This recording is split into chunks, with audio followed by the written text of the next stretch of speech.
ಕರ್ನಾಟಕದ ಹೆಮ್ಮೆ ಆರ್ಸಿಬಿ ತಂಡ ಚಾಂಪಿಯನ್ಸ್ ಆಗಿರೋದ್ರಿಂದ ಬೆಂಗಳೂರಿನಲ್ಲಿ ಸಂಭ್ರಮ ಮನೆ ಮಾಡಿತ್ತು. ಆದರೆ ಪ್ಲಾನ್ ಇಲ್ಲದ ಕಾರ್ಯಕ್ರಮಕ್ಕೆ ಅಭಿಮಾನಿಗಳ ಪ್ರಾಣವೇ ಹಾರಿ ಹೋಗಿವೆ. ಎಲ್ಲೆಲ್ಲೂ ಜನ, ಎಲ್ಲೆಲ್ಲೂ ವಾಹನ. ಹೀಗಾಗಿ ಇಂದು ಬೆಂಗಳೂರಿನ ಜನರಿಗೆ ಟ್ರಾಫಿಕ್ ಜಾಮ್ ಕಿರಿಕಿರಿ ಉಂಟು ಮಾಡಿತ್ತು. ಡೀಟೇಲ್ಸ್ ಇಲ್ಲಿದೆ. ಸರ್ಕಾರದ ಎಡವಟ್ಟಿಗೆ ಬಲಿಯಾದ ಅಭಿಮಾನಿಗಳು. ವಿಧಾನಸೌಧ ಸ್ಟೇಡಿಯಂ ಸುತ್ತ ಫುಲ್ ಟ್ರಾಫಿಕ್.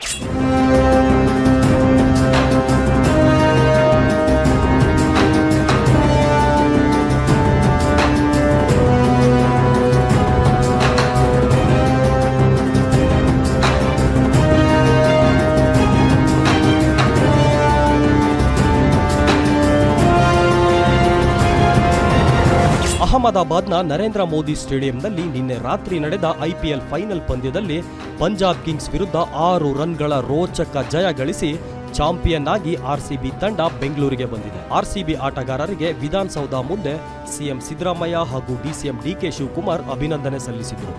ಬಳಿಕ ನಡೆದ ದುರಂತದಿಂದ ವಿಧಾನಸೌಧ ಮತ್ತು ಚಿನ್ನಸ್ವಾಮಿ ಕ್ರೀಡಾಂಗಣದ ಸುತ್ತಮುತ್ತಲಿನ ರಸ್ತೆಗಳು ಟ್ರಾಫಿಕ್ ಜಾಮ್ಗೆ ಸುಸ್ತಾಗಿ ಹೋಗಿವೆ.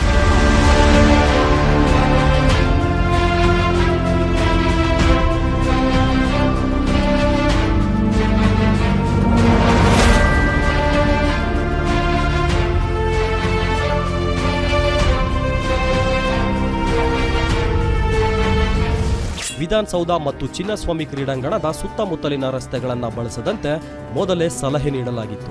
ವಿಜಯೋತ್ಸವದ ಮೆರವಣಿಗೆ ಇರೋದ್ರಿಂದ ಸಾರ್ವಜನಿಕರು ಮೆಟ್ರೋ ಮತ್ತು ಇತರ ಸಾರ್ವಜನಿಕ ಸಾರಿಗೆಯನ್ನು ಬಳಸುವಂತೆ ಬೆಂಗಳೂರು ಟ್ರಾಫಿಕ್ ಪೊಲೀಸರು ಎಕ್ಸ್ ಸಂದೇಶದಲ್ಲಿ ತಿಳಿಸಿದ್ರು.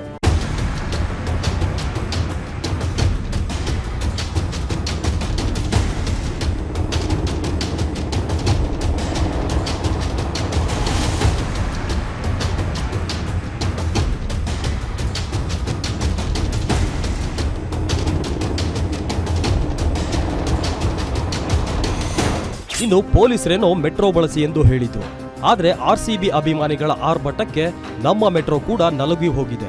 ಕೆಂಪೇಗೌಡ ಮೆಟ್ರೋ ನಿಲ್ದಾಣದಲ್ಲಿ ಟ್ರೈನ್ ಒಳಗಡೆ ಹೋಗೋಕೆ ಪ್ರಯಾಣಿಕರಲ್ಲಿ ನೂಕಾಟ, ತಳ್ಳಾಟ ಶುರುವಾಗಿತ್ತು. ಸುಮಾರು 35ರಿಂದ 45 ನಿಮಿಷ ಕಾದ್ರೂ ಕೂಡ ಟ್ರೈನ್ ಒಳಗಡೆ ಹೋಗೋಕೆ ಸಾಧ್ಯವಾಗಿರಲಿಲ್ಲ.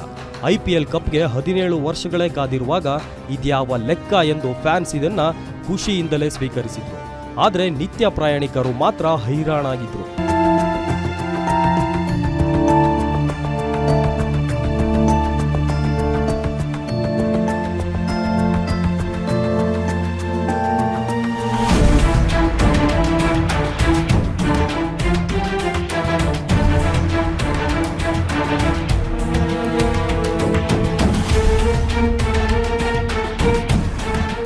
ಇಷ್ಟೆಲ್ಲ ಟ್ರಾಫಿಕ್ ಜಾಮ್ಗೆ ತರಾತುರಿಯಲ್ಲಿ ಕಾರ್ಯಕ್ರಮ ಆಯೋಜನೆ ಮಾಡಿದ್ದೇ ಕಾರಣ ಎಂದು ಸಾರ್ವಜನಿಕರು ಗರಂ ಆಗಿದ್ದಾರೆ. ಪ್ರೀ ಪ್ಲಾನ್ ಇಲ್ಲದೆ ಏಕಾಏಕಿ ಕಾರ್ಯಕ್ರಮ ಆಯೋಜನೆ ಮಾಡಿ ಸರ್ಕಾರ ಇಕ್ಕಟ್ಟಿಗೆ ಸಿಲುಕಿದೆ. ಪೊಲೀಸ್ ಇಲಾಖೆ ಫೇಲ್ ಆಗಿದೆ.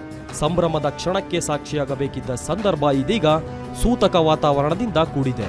Vishwanath Hosakere, news desk, guarantee news.